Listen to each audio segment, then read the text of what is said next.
She stepped off the wagon on Christmas Eve wearing thin rags, clutching a small suitcase and even smaller hopes. The townspeople stared. Some pitied her. Some sneered.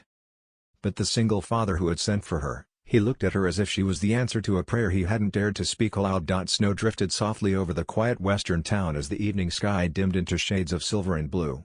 Thomas Hale stood beside the hitching post, his young son bundled in his arms, waiting for the woman he'd written to for months.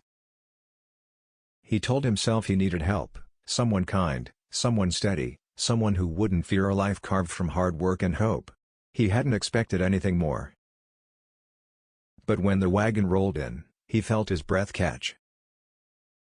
A young woman stepped down, her dress threadbare, her boots worn almost through.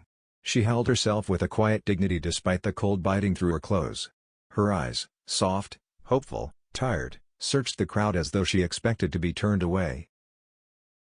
Some townsfolk whispered behind gloved hands. Arrived in rags.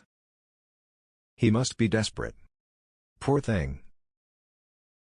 Thomas ignored every voice but hers. "Are you Clara?" he asked gently. She nodded, worried she was already disappointing him. I'm sorry I don't look as you expected. I had to sell almost everything just to make the trip."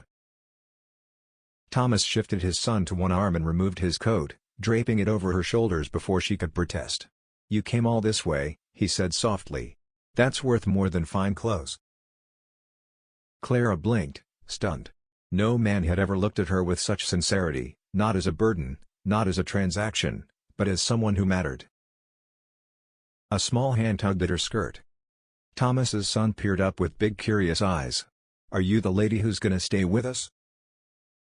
Clara knelt, her voice gentle. "If you'll have me." The boy smiled, wide and shy. "Papa said you're kind. We need kind." Something warm blossomed in Clara's chest. Thomas offered his hand. "Come home with us. There's a warm fire, supper waiting, and, if you choose it, a place where you belong." Clara slipped her hand into his. The cold didn't feel so sharp anymore. As they walked through the snowy street, the bells from the church tower chimed softly in the distance. Christmas Eve. A night for second chances, for unexpected beginnings.